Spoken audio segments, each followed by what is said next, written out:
I had to do it my way, kid. Had to do it my way. And the little different twist that I put on it was we got in an airplane and I wanted to see the eclipse from 10,000 feet above sea level. So myself, my friend Gordon Hall, and my son Scott took off and we went right into the center of totality.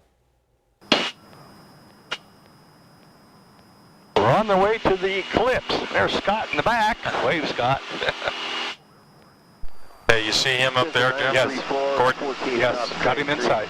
10 o'clock. Eastbound, watch the eclipse. Why don't you let him know we're on the north side of the res.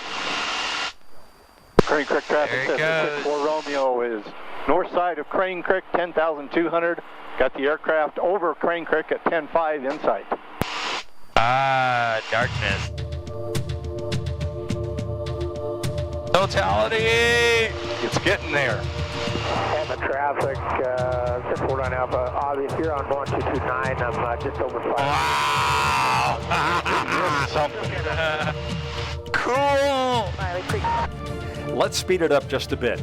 The sky was full of planes, all lined up with a path of maximum darkness. The 64-mile-wide shadow raced across the ground at 2,000 miles per hour. It was heart-pounding.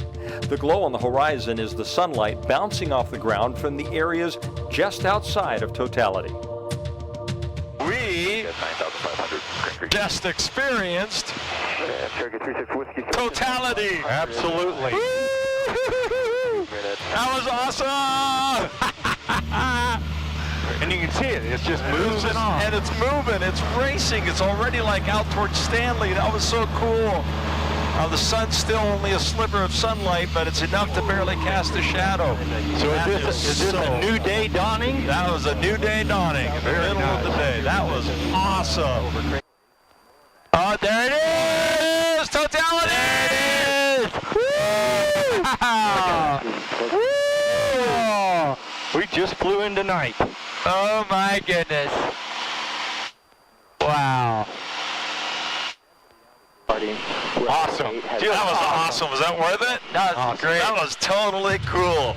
It was eerie. Your heart gets pounding. The day turns to night, and you can see out the Treasure Valley there was still light. Yeah. Right? But I mean, where we were smack dab in the center of totality. Woo! Thank you, Mother Nature. That was awesome. And we could watch it move all the way across. That was amazing.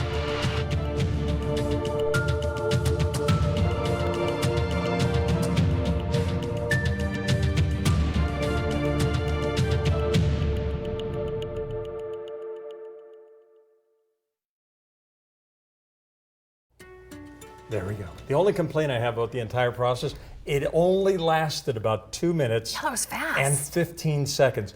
It's racing. That shadow of totality is cruising across the ground at about 2,200 miles per hour. Wow. So this is what parts of from Texas, Mexico, Texas, up through the northeastern part of the country will experience next Monday. And they're getting like 4.5 minutes, so they're getting about double the time you Some did areas, here, right? yeah, Sometimes yeah, right in the path. It's a little bit, it all depends on the distance between the moon and the earth. But I'll tell you, it's amazing. It really does impact you viscerally. You feel something is different. Can you imagine the people, the ancients who lived here in this country, who didn't understand what was happening, and all of a sudden the day turns to night, just like that? It's an amazing experience. Yeah. We're not going to have total this time, but we'll still see something, right? It's good. Well, we're not going to have a total eclipse. It's the eastern half of the country. In fact, let me show you the path of totality, the variations that we're going to be seeing.